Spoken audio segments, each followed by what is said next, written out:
This Financial Matters streaming event, sponsored by Town & Country Federal Credit Union, begins now. Hey there, everybody. Thanks for joining us for a really great event and conversation because we're talking about budgeting in the new year with Town & Country Federal Credit Union. John Paradise is with us, our expert today.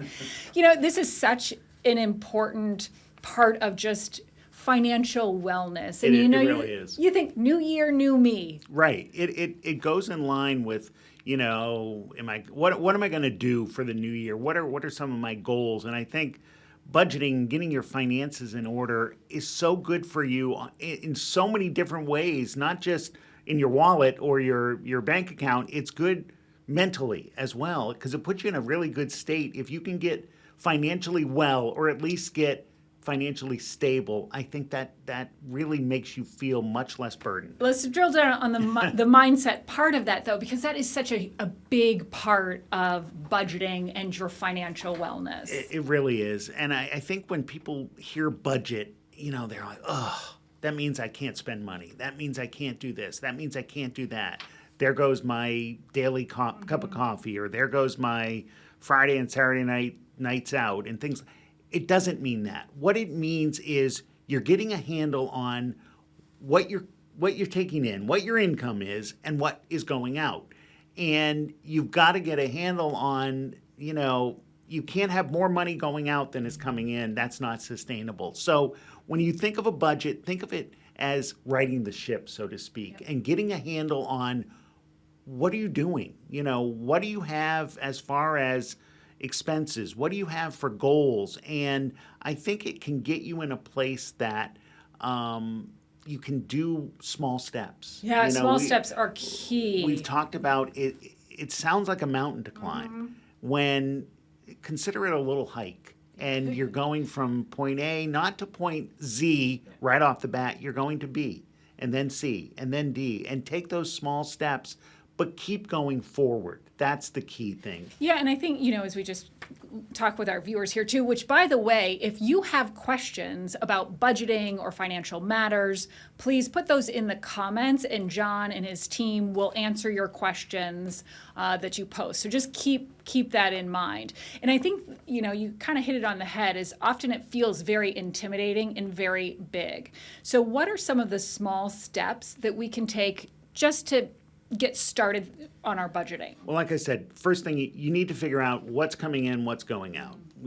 Set up a spreadsheet and be realistic about it. What are you paying for electricity every month? What are you paying for fuel? What are you paying for other? And other can be a very wide category, but be honest with yourself. The only one that you're cheating if you're not honest is yourself and ultimately your finances. So I think the first thing you need to do is set up a spreadsheet or whatever. There are all kinds of financial management, personal finance apps through, your financial institution, and there are a bunch of free ones as well online. Take advantage of one of those, set it up, and put your finances in. Put your income in and put your expenses in and get a handle on where you're at. Yeah, just see where your money is going first and foremost. Before you do anything. And I know there are different budgeting methods. Like one is, and I want to say this right, 50, 30, 20 is one of them, for instance. Yes.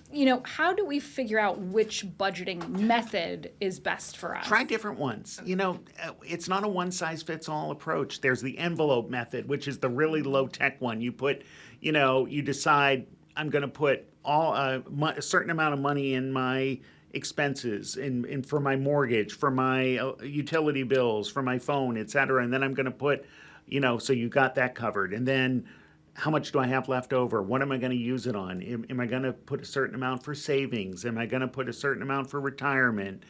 All those different things if you want to do that. It doesn't, it's not a one size fits all, and if you try one, it's like, this isn't working for me. Do something else. Don't get stuck in it. I think too often people think, I've said it and that's where I'm at. Budgeting, financial wellness is fluid. Where you are today is not going to be where you are tomorrow or the next day. And I think that's okay. Be okay with that. What I'm hearing is like giving yourself a little grace here, right? Absolutely. Like if you set goals in January to save $1,000 a month, and here you are by March saving $600. you have not failed. You have not right? failed. And maybe you just readjust your And too many mindset. times, I think, set realistic goals and realize that, okay, if I haven't reached, like you said, $1,000 a month, but I'm doing 600, that's great. That's 600 more than you were doing previously. So I think looking in, and don't just say, I've done my budgeting in January and that's it. Check in with it. I think initially at least once a month, and if not once a week, and say, hey, I'm doing pretty well this week, and pat yourself on the back. I think too often people do not celebrate the fact that they've done something. And I think if you set up unrealistic goals when it comes to budgeting and finances, you've set yourself up to fail. And then you end up, I'm just going to go back to my same old bad habits and dig yourself deeper, and, it becomes a snowball, an avalanche effect with your finances and all other things. I'd be curious too for our viewers who are watching, just to let us know, do you budget? Because there are people, really that don't budget at all. This is the money that comes in. This is the money they have to go out. And so just be curious and let us know in the comments if you budget and if there's a specific method, that works for you. And I think it's, you don't have to necessarily write everything down. I think it's helpful for some people. For others, they know exactly what they have. They know what what they're spending money on. And if you ask them, how much are you spending on coffee a week? Well, I'm spending $23. They know usually a lot of them know right to the exact penny, but others don't. And, I think a lot of people look at budgeting as it's constraining them, when in reality it can free them. I think, yes, everyone needs a budget. And I think, but how you utilize it, I think, is really important to your mindset and your psyche. I actually read somewhere that, and maybe you have good details on this, but that budgeting is like 90% mental and 10%. It is. Drill down on that. It is how you approach things. And I think how you approach a budget is, what are you doing a budget for? Are you, do you have burdensome debt that is causing you to have sleepless nights over and over again? Is it causing trouble in your relationships? Is it causing you to miss out on activities that you enjoy and that are good for you? So I think what that really means is you've got to get a handle on what works for you. You've got to figure out, what type of financial person am I? Yeah. And that doesn't mean you have to be a financial planner, but what am I, and what do I want to accomplish? And I think that's where the goals really are important, Adrian. Set goals that are, celebrations. Do I want to save money for a big trip that I've been planning? Do I want to buy a new kayak? Do I want to do whatever? Big or small, or whatever feels right to you. So set those goals. And I think if you're working towards something, it makes it seem less like work and more like I am honoring myself or my family or whatever it is, and I'm doing something that is going to be it's going to make me feel good. Well, and then speaking of feeling good, celebrate when you get to that point. You've talked about that. That is very important. It is very important. I think too often people are like, I saved $600. Okay. Well, what did you do? Did you, maybe have an extra latte that week? Or did you get a pizza for the whole group? Yeah. Or did you surprise something? Or did you treat yourself or treat others if you share the budgeting priorities with other people? But I think too often people let it go too long and don't give themselves recognition of, yes, I've done that. I have set aside 3 months of, savings in case something happens, in case of unexpected repairs or a rainy day that becomes a monsoon. And I've got 3 months of savings, and I've done that, and yay me. Mm-hmm. And I think too often people don't say yay me. So what I'm hearing is, budget, take an assessment of where you are, set your goals, and celebrate the wins. Yes, Those absolutely. are really the key Those parts. are really key points, and I think if you do some of those, and you're not necessarily going to do all of those right off the bat, and I think that's okay. But if you do one or two of those, that's one or two more things that you're doing to take care of your financial situation. And I think it's all about being financially stable. You know, I think people never have enough money, or at least There's always room for more, psychologically. right? But I think if you get financially stable and you're paying your bills on time, you have reduced your debt, you're accomplishing things, you're setting goals, you're taking a vacation, if you're saving for a house, you've got that, you're doing things that are positive. I think that will ultimately result in financial stability. And I think that is where the whole 90% thing comes in. Because like I said, if you have financial problems, and it affects so many things, it can affect your health, it affects your mental well-being, it affects relationships, all kinds of different things. So if you can get yourself at least in a good situation where you're flowing downriver and not rowing against the tide, so to speak, that goes a long way. There are barriers that often come up to hitting your goals or when you're budgeting. I'd be curious, some of our viewers, what are some of the barriers you have encountered when it comes to budgeting? But, let's talk about the barriers that can come up, but then also that when we get off track, how do we right the ship? Well, I think one thing is people take on too much debt. They take on more debt than they can handle. And I think sometimes that gets into not paying attention to what kind of debt they've got. What are they paying? I think a lot of people don't know what they're paying on interest rates for credit cards or a car or whatever. Yeah. Take an evaluation, take an assessment of what am I paying? Can I lower it? It's okay to move your high interest credit card debt to a credit card that's charging you less interest.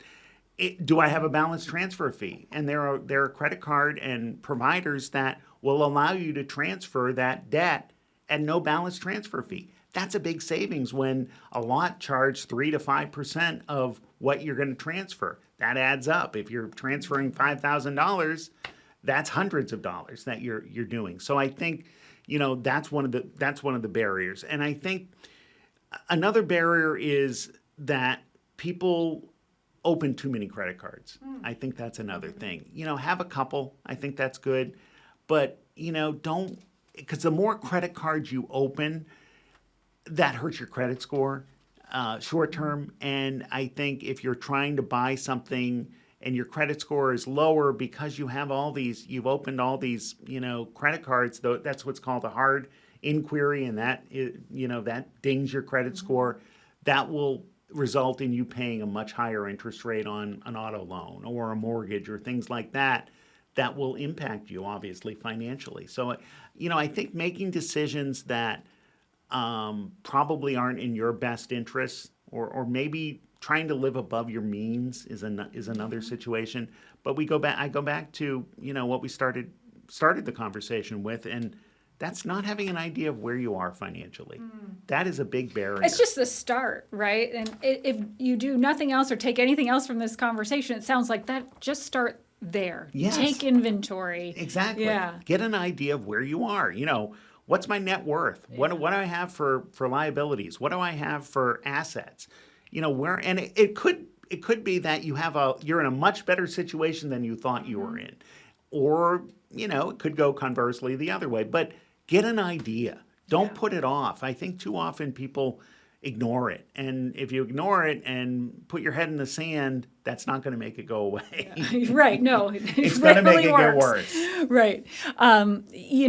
Just want to remind everybody, if you do have questions about budgeting, please feel free to put those in the comments. John and his team will answer them as this posts.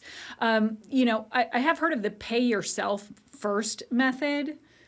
Can you talk about why something like that might be effective? Because I think you're taking care of your needs and your goals, and I think that helps set yourself in a way, position yourself in a way that you're going to find yourself successful. If you're paying yourself first and you're doing the things that are important to you, I think that can go a long way with the mindset. That doesn't mean don't pay other bills. That means pay those things that are most important and or pressing to you first. And, put your savings aside first. Make sure your credit card is being paid, your auto is being paid. That is going to, you've got that covered. And I think too often people forget about, and put some treats in there. Give yourself some time to, don't go cold turkey on anything. I think anytime you try to do that, whether it's dieting, whether it's finances, whether it's, whatever, I think anytime you say, I'm never going to do that, that is setting yourself up to you're fail. better off with some small wins and building up toward the bigger ones. Yeah, absolutely. If there was one thing that we should think about or do today when it comes to our financial wellness, what would that be? Well, I'd say two things. Okay. Do something. Set a goal, a small goal. I am going to cut out, or I am going to save X amount of dollars for the next 2 weeks. Small step. Don't say, by July I'm going to have this. By the end of whenever I'm going to have $25 in my account. That's fine. Great. I think the other thing is, so set some sort of small goal. And I think the other thing is, don't be afraid to ask for assistance. I think if you're in a financial situation and you have access to people who are skilled, whether it's your financial institution, whether it's a financial planner, whether it's somebody else that has a lot more knowledge, don't be afraid to say, listen, I need help. And I think too often people struggle alone and don't realize that there are a lot of situations that people are in. And just because on the outside everybody looks like they're flourishing and the Instagram perfect, right, exactly. life, that's not the real, vacations. That's not real Sure. life. Yeah. And I think too often people wait before, not it's too late, but wait before it's really much worse than it needed to be to reach out and say, listen, can I refinance? Can I lower my debt? Can I put it in a payment that's more realistic? What are my options? Can I, lower my credit card rate? Can I open a credit card? Can I start building things? What can I do to lower, what's a realistic credit score that I should shoot for? There are people who that's what they do, and they want to help. And realize, I'd add a third thing. What works for you doesn't necessarily work for me. And that's okay. What works for me doesn't necessarily work for you. It's not financial wellness is not a one-size-fits-all. Budgeting is not a one-size-fits-all. But you've got to be in it to do something. Right. You got to start. You got to start. You got to take that first step. You got to start. And the first step is the hardest. Yeah. Oh, always. It's when just it is so the hardest. Many things. But once you start taking steps, it's like, Yeah, celebrate those wins. It'll make you feel really good. It's not hard. It's like, if you say I'm going to walk this year and you start walking and you do 15 minutes one day and 20 minutes the next day, it's like, this is fun. Yeah. I'm getting fresh air, etc. Same thing with finances. Yeah. It may not seem it, but, if you take that first step and make a couple of small moves, you'll be like, it's a snowball effect, essentially. Right. Yeah. And I think the more positive things you can do with your finances, and again, it all comes back to financial stability, the more you can put yourself in that position and your whole family in that situation, the better off everybody's going to be. And then finances will be just part of it. Yeah. It won't be the dominating dark cloud that so many people. Maybe it'll be a ray of sunshine. Absolutely. Awesome. John, thank you so Always much. a pleasure. And I do want to mention again, please feel free to put your questions in the comments so that John and his team can answer. For more information, you can log on to WGME.com and click on the Financial Matters tab. This has been a Financial Matters streaming event sponsored by Town and Country Federal Credit Union. To learn more, visit WGME.com and search for Financial Matters. Thank you for watching.